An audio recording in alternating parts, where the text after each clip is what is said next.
Crash Twinsanity is one of the most divisive and controversial Crash games in the entire series.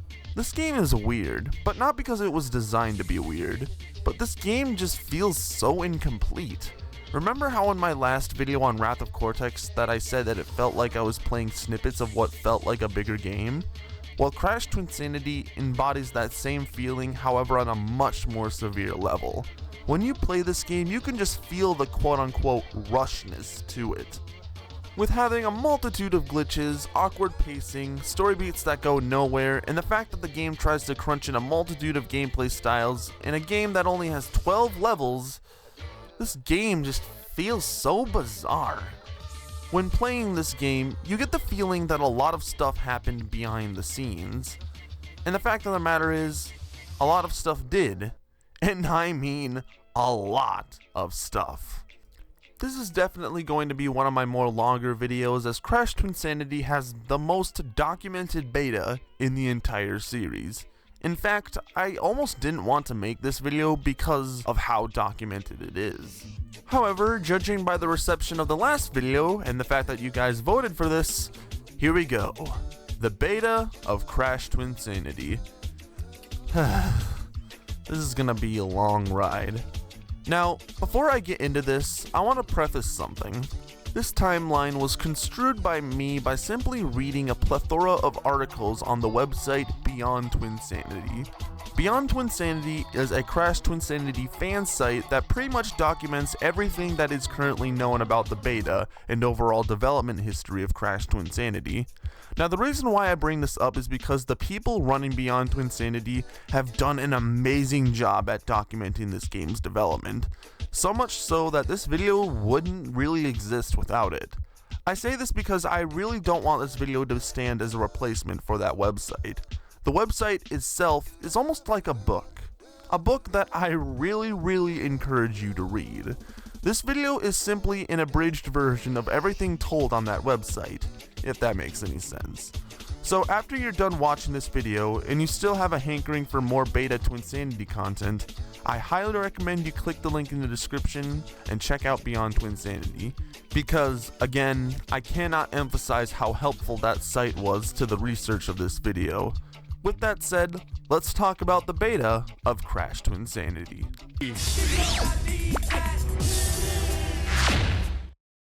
After the release of Crash Bandicoot: The Wrath of Cortex, Universal Interactive, the company that owned the Crash Bandicoot franchise, wanted to take some of the newer employees at Traveler's Tales and create a new division of the team set in Oxford. John Burton asked the new division to create a demo to show off what they could do as a team. Using assets from The Wrath of Cortex, the team made a test demo of Crash and Coco having to work together to escape a zoo enclosure / prison. While gameplay footage of this demo exists nowhere online, Paul Gardner posted small clips of animations he made for Crash and Coco for said demo, which is the video you're seeing now. The demo would include team-up mechanics that were specifically made for the demo and not made for any final game, such as Coco jumping on Crash's head to gain extra height. After this demo was made, Traveler's Tales Oxford would go on to make their new game based off the Crash series, and that game would go on to be Crash Bandicoot Evolution? What?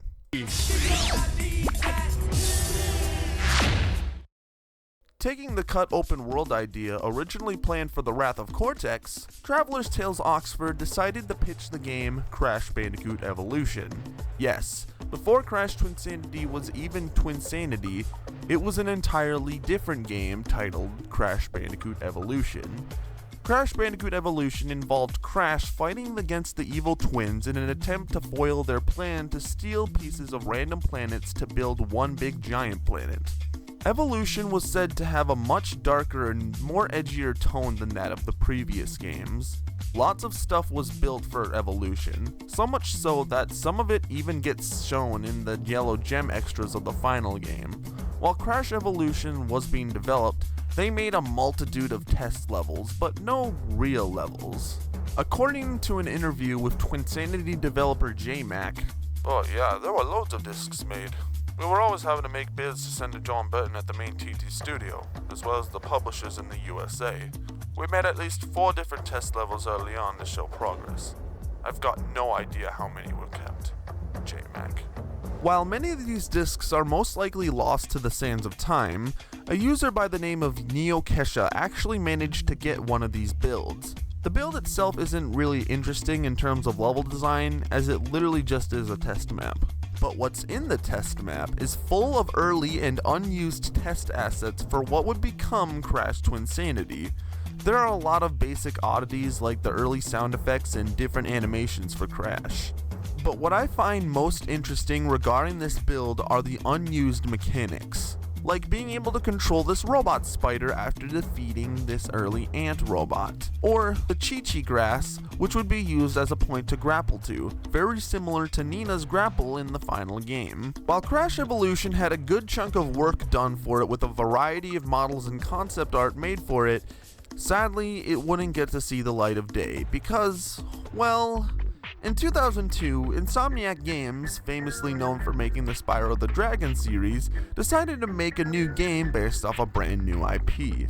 This game would feature an anthropomorphic Lombax teaming up with a robot in an attempt to save the galaxy from an individual who's creating a new planet, destroying other planets in the process.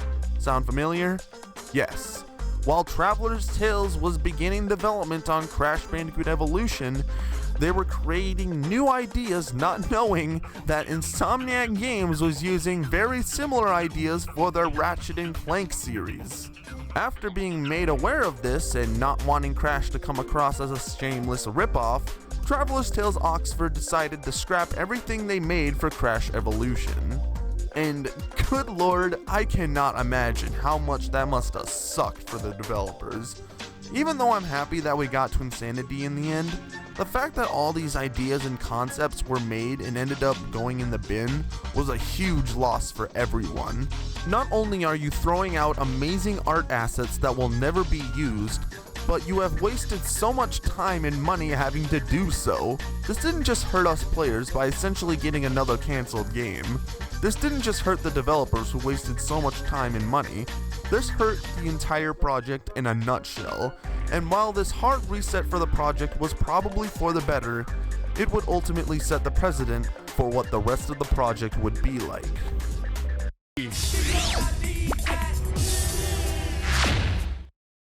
So Vivendi Universal was not very happy with the current progress of the development of Traveler's Tales Oxford's new Crash project.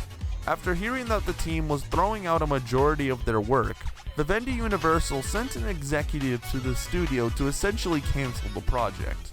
Traveler's Tales had to think fast and develop a new demo level to pitch for their new concept for what would become Crash Twinsanity. While the Vivendi Universal executive was sent to cancel the project, apparently they were so amazed with the new demo that they decided to let the developers continue with the project. The early name for the project was Crash Bandicoot Unlimited, but the developers didn't want this to be the final title. Other names were tossed around like Fully Fluxed or Twinsane, but I'm assuming out of frustration, Vivendi Universal decided to give the team 1 hour to come up with the new name, with them going with the default Unlimited title if they couldn't come up with a new one in time. With 5 minutes left to spare, concept artist Keith Webb came up with the now iconic title, Crash Twinsanity. Several prototypes were made around this time. Around mid-2018, John Burton would upload several videos showing off some of these prototypes, with the first prototype level being Insanity Island. This build would be dated December 4th, 2003, which is nearly a year before the game released. This build would contain many differences such as sound effects from the Wrath of Cortex, and a bigger beach area that you can actually still explore in the final game through the use of glitches. However, the area itself is quite barren given the lack of assets. One of the biggest changes that this build has is this section right here. In the final game, you would see this painting on the cliffside showing you how the 3D worms work, but in this build, there's another painting right next to it, a painting with a native villager being chased by bugs. Commenters actually pointed this out, and it was later revealed that nothing was there. In that particular build. In a much later build that John Burton would show off, he would show off that that path leads to a hole in the ground that leads to a cave that has a path that leads to an entirely cut level called Bug Run. This level was simply just supposed to be a bonus chase level, for completionists. However, it was cut for not only being too hard, but for apparently having AI that took up too much of the CPU? Wait, what? This actually comes from a comment from Twinsanity developer JMac, who stated, "We had a fairly advanced AI scripting system at Travels Tales Oxford at the time. It was a percept-based flowchart scripting system called Agent Lab. The bug run section would have required a lot of bugs, each of which would have been running the expensive AI behaviors from the Agent Lab system. This wouldn't have been possible as the CPU cost of so many enemies would have been too much for the CPU to handle. We had plans to code up simpler behaviors for the bug run, which would have let us have loads of creatures, but I think we decided that it was too much effort in the end and dropped the whole section." I'm sorry, but what? That does not make any sense to me. Like, how are you going to tell me that you had to cut this section due to console limitations when there's literally another section in the final game that has the very thing that you are describing? If you don't know what I'm talking about, in Cortex's section of the level Classroom Chaos, you get chased by bugs. Lots of bugs, in fact. So either JMac isn't remembering this correctly, or his explanation is a lot more complicated than as he stated it to be. But I digress. While it is a shame to see this cool cave aesthetic go to waste, I won't lie when I say that I am okay with this level being cut. I'm sorry, but judging by this footage, the layout seemed to be very unforgiving. Maybe it was intended to be an early death route? Maybe? I don't know. All I know is that I am not a fan of the layout of this level's design. John Burton would later share another video showing off a very early version of High Seas Hijinks. If I were to go through every single difference this particular build shows off, we would be here all day. All you need to know is that this level was supposed to have a completely different layout, with different enemies, an early rendition of the Rusty Walrus chase, a different approach to the engine boss fight, and an unfinished boss fight with Tropy and Bria with an extra attack not seen in the final game. On November 3rd, 2018, John Burton would drop a huge gold mine for the Crash Bandicoot community, as he would be doing a charity stream for Extra Life, with the donators being rewarded with exclusive gameplay footage of old prototypes from early Traveler's Tales games. These prototypes would include Sonic 3D Blast, Lego Star Wars the video game, and the reason why I'm talking about it, Crash Twinsanity. This particular build is dated March 9th, 2004. That's 6 whole months before the game got released. The levels featured in this build are Jungle Bungle, Slip Slide Icecapades, Rooftop Rampage, Totem Hokum, and Cavern Catastrophe. I am not going to go into detail regarding all of the changes these levels have compared to the final counterpart. With this being an early work-in-progress prototype build, there are just way too many to count. However, there are some oddities that I will touch upon. First of all of these levels are much longer than their final versions. The layouts are a bit similar to the final, as there are elements of the level design that would be kept in the final game, but for the most part, the layout was completely different, and that's especially apparent in the early version of the Worm Chase section in Totem Hokum. And while there is a level for Nina, strangely, there isn't a level where you play as Cortex. I wonder why.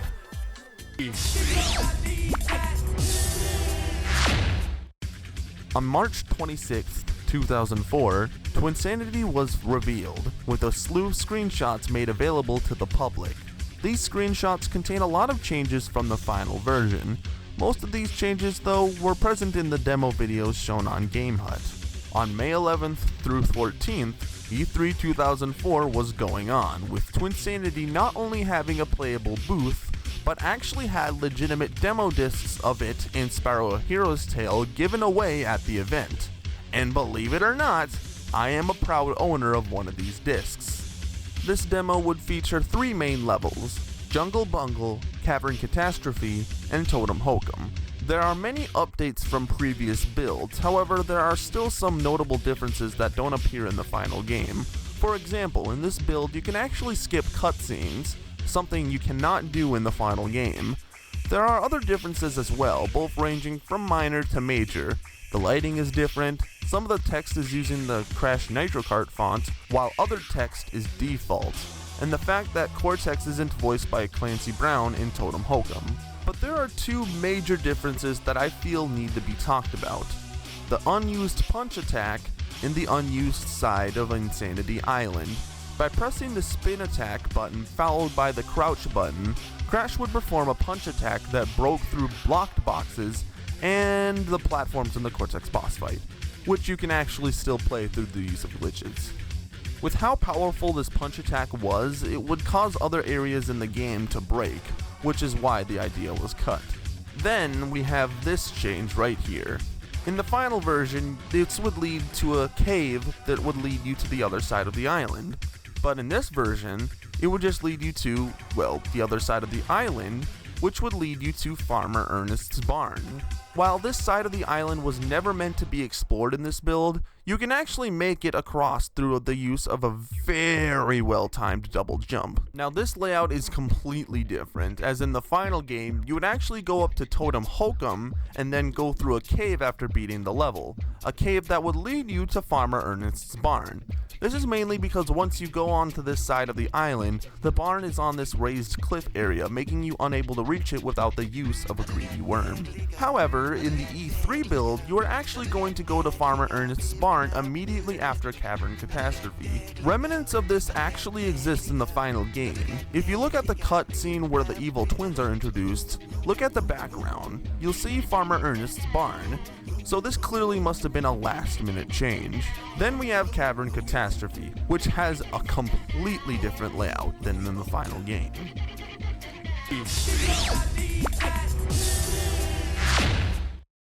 After a tumultuous development cycle, and after suffering the many risks of potentially canceling the project, Crash Twinsanity was finally released on September 28, 2004. And before anyone brings this up, yes, I am aware that there is a pre-release build of Twinsanity that's dated 2 months before the final release. And, it exists.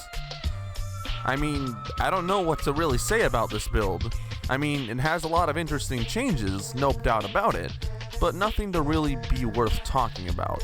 This build must have been made around when they were scrambling to actually finish the game, which explains why it's very similar to the final game while having a few minor differences. But I digress. While Twinsanity was received well by fans, it was very mixed in terms of the critical reception, and unfortunately in terms of how much it sold. While I don't know if this is completely true or not, but throughout the years I have heard that Twinsanity was the worst selling Crash game in the entire series. While Traveler's Tales Oxford was glad to finally be done with the project, it was a very rough process to go through. So, what happened? Well, I think Twinsanity developer Dan Tonkin said it best. From my point of view, there was a lot of conflict throughout development. I was personally in many meetings where frustration, frayed tempers, and even outright anger was displayed over the way the game was being managed and the decisions that were being made. There was a pretty palpable tension between many members of the studio. Roles were often poorly defined and the structure of the studio had changed a fair bit over time. Different people moved into different positions throughout, and often those changes were not clearly communicated to all of the staff. I'll admit, I was incredibly frustrated at times with the way the development process ran, and as someone who has already shipped about 8 games in my career at that point, I was often amazed at how little discipline and how much capriciousness was on display, given the profile of the RP and the importance of its success. There were many aspects of the development process and the development studio culture that I found very troubling. To be completely honest, I'm still amazed we actually managed to get a complete game done in the end. Contrary to what a lot of people seem to believe about Twinsanity, the publisher Vivendi Universal were amazingly patient and supportive, I think above and beyond their obligations. The problems that faced the development of Crash Twinsanity was entirely the result of how Traveler's Tales operated internally. Dan Tonkin. Judging by this statement alone and all of the research I've done, the truth of the matter is, Crash Twinsanity wasn't rushed. Many people, including myself, always refer to this game as a rush job, but that couldn't be further from the truth. The real truth of the matter is that Crash Twinsanity was very slapdashed at last minute. The game was being made by brand new developers with big dreams but little experience, causing them to overscope the project, which has resulted in the many cuts that this game had to endure. In fact, this is a nice little segue into the bonus chapter I'm going to do.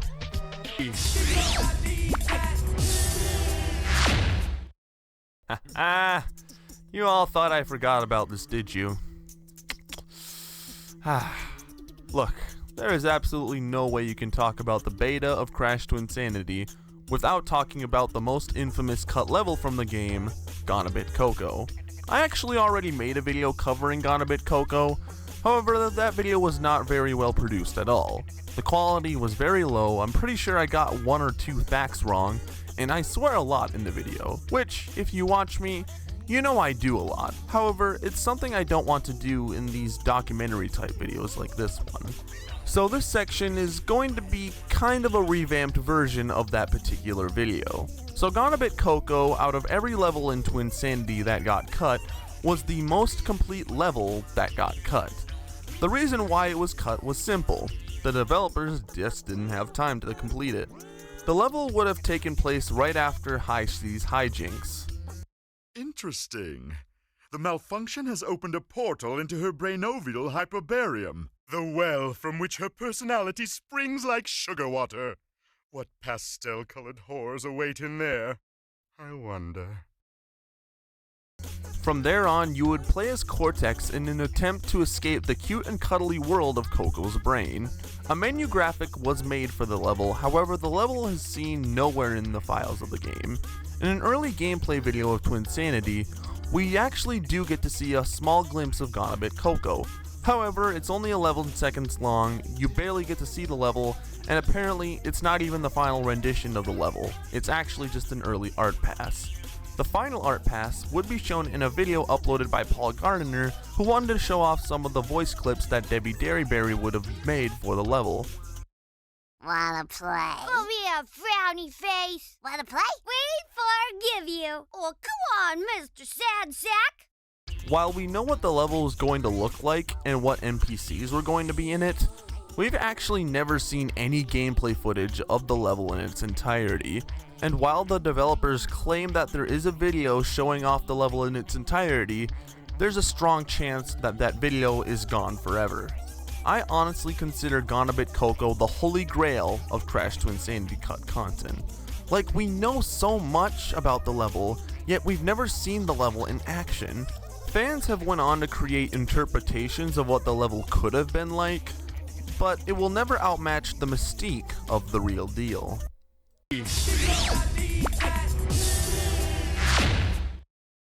And that is the beta of Crash Twinsanity. Yes, I know I did not cover everything that this game has to offer in terms of cut content, but if I were to sit here and document every bit of cut content this game would have, we would be here all day, and I don't think it would make for a very entertaining video. But what are my thoughts? Well, normally I always say it's a shame that a lot of content from a video game gets cut, but I'll be honest here, I am okay with all the content being cut in this instance. Because if it weren't for those cuts being made, the game may have not even come out in the first place.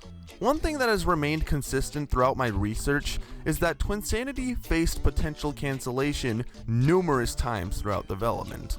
And it wasn't because the developers were rushed. Well, they were kind of rushed, but it was kind of their own fault. As much as I give a lot of crap to Universal Interactive for being a very bad publisher, I can't really defend Traveler's Tales in this instance, because they just kept making new ideas. People always wonder what Crash Twinsanity would have been like had the game received a much longer development time. But here's the thing, if the game did get a longer development cycle, the developers would have just kept making newer ideas rather than refining the old ones. Because the fact of the matter is, Twinsanity was developed by very talented people that had big dreams, but lacked the experience to fulfill those dreams. If Twinsanity got a longer development time, we wouldn't have gotten more content from the game. In fact, we would have gotten more cut content from the game, because again, they were too busy focusing on making newer ideas rather than refining the old ones. Knowing all of this, it is a freaking miracle that this game managed to get released at all. Heck, there was even supposed to be a version of this game for the GameCube, but sadly never got to see the light of day because, well, take a lucky guess. Before I end this video, I want to share a sentiment that I came up with while making this video. While many people might watch this video and think of Twinsanity being nothing more as a lazy rush job that further fuels their distaste for the game, I actually think the opposite. Knowing the fact that all this content got cut makes me glad that the game got released, because if you really think about it, there is an alternate universe out there where Crash Twinsanity is a cancelled game and is the form of lost media. To say that this game is a miracle would be a huge understatement, and the fact that the game, in my opinion, came out as good as it did despite facing all the circumstances, it just goes to show that this game was made with a lot of love and passion. Does Crash Twinsanity deserve to get a remake? In my opinion, yes. Or at least make a sequel to Twinsanity. I would just love to see a revamped version of this game with all the cut ideas put back in. Sadly, however, I don't think that's ever going to happen unless it's being done by a group of fans. Thank you all for watching. I just want to say thanks again to Beyond Twinsanity for assisting in the research of this video. Again, if you want to see more cut Twinsanity content, including interviews with the developers, you can click the link in the description below. With all that said, I am the Loweton17. Thanks for watching.